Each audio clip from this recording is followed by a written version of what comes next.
ॐ नमो भगवते वासुदेवाय। ओम कृष्णाय नमः। साथियों, पिछले श्लोक में अर्जुन ने भगवान श्री कृष्ण से पूछा कि वह स्थित प्रज्ञ व्यक्ति को कैसे पहचानेगा। इस संबंध में उसने भगवान से 4 प्रश्न पूछे थे। पहला प्रश्न था, स्थित प्रज्ञ व्यक्ति की क्या परिभाषा है, अर्थात उसके क्या लक्षण होते हैं। इस प्रश्न के उत्तर में भगवान श्री कृष्ण भगवत गीता अध्याय 2 श्लोक 55 में क्या कह रहे हैं, सुनिए यह श्लोक। प्रजहाति यदा कामान् सर्वान् पार्थ मनोगतान् आत्मनेवात्मनः तुष्टः स्थित प्रज्ञस्तदोच्यते। अर्थात भगवान श्री कृष्ण ने कहा कि हे पार्थ, जब कोई व्यक्ति मन में आई सारी कामनाओं को, सभी कामनाओं को त्याग देता है और जब इस तरह शुद्ध हुआ उसका मन आत्मा में स्थित होकर पूर्णतः संतुष्ट हो जाता है, तब वह व्यक्ति स्थित प्रज्ञ कहलाता है। अब हम इस श्लोक की विस्तृत व्याख्या करेंगे। भगवान श्री कृष्ण कह रहे हैं कि स्थित प्रज्ञ वह होता है जिसने अपनी सारी कामनाओं का त्याग कर दिया है। इसके लिए श्लोक में प्रजहाति शब्द का प्रयोग किया गया है। इसका अर्थ होता है कि किसी भी वस्तु का पूर्णतः त्याग कर देना। अतः यहाँ पर इसका तात्पर्य यह है कि मन में किसी भी कामना का एक छोटा सा भी अंश या बीज नहीं रहना चाहिए, अन्यथा बाद में यही बीज अंकुरित होकर बढ़ेगा और साधक के मन को विचलित कर देगा।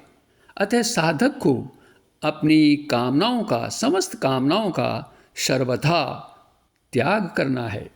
परंतु कोई भी व्यक्ति अपनी समस्त कामनाओं का त्याग कैसे कर सकता है, यह प्रश्न तो उठना स्वाभाविक ही है। यदि वह अपनी सभी कामनाओं का त्याग कर देगा तो फिर क्या वह कोई कर्म नहीं करेगा, और ऐसे में अगर वह कर्म नहीं करेगा तो उसका जीवन निर्वाह कैसे चलेगा।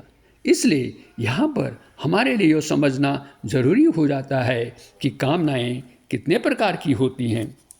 कामनाओं को हम मुख्य रूप से 2 भागों में बांट सकते हैं। पहला भौतिक या सांसारिक कामनाएं और दूसरा आध्यात्मिक कामना। यहाँ पर आध्यात्मिक कामना कह रहे हैं, कामनाएं नहीं, क्योंकि आध्यात्मिक कामना का एक मुख्य उद्देश्य होता है।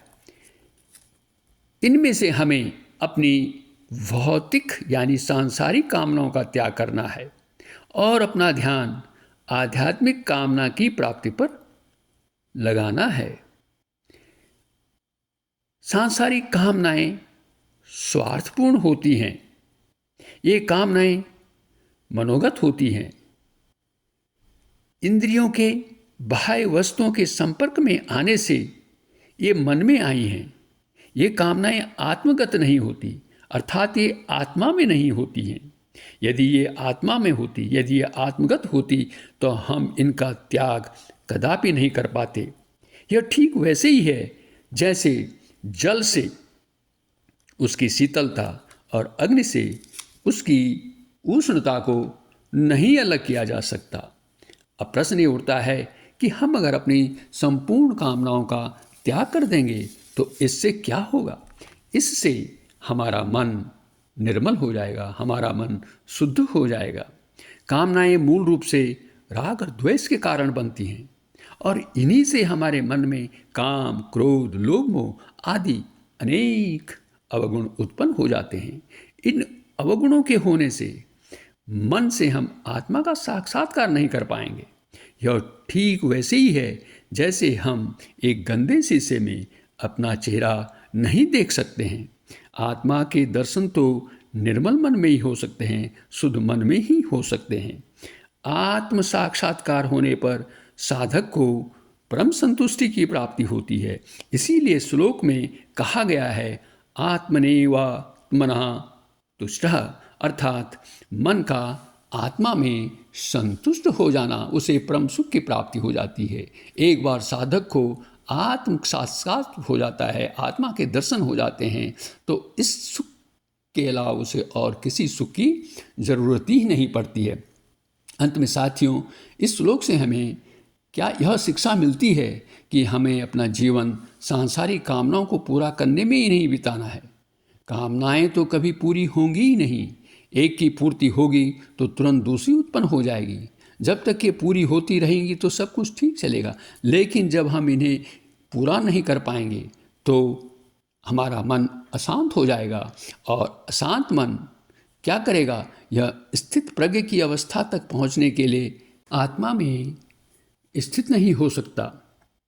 अतः स्थित प्रज्ञ की अवस्था तक पहुंचने के लिए यह जरूरी है कि हम अपनी सभी सांसारिक कामनाओं का त्याग करने का प्रयास करें।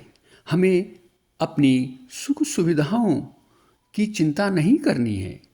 क्या समुद्र कभी इस बात की चिंता करता है कि उसमें जल कहाँ से आएगा? नदियाँ स्वयं उसकी ओर जाती हैं।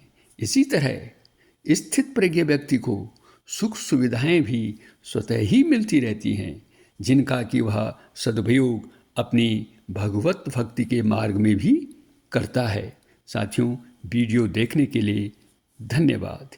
इन्हीं शब्दों के साथ अगले वीडियो में फिर मिलेंगे और जानेंगे अर्जुन के दूसरे प्रश्न का उत्तर।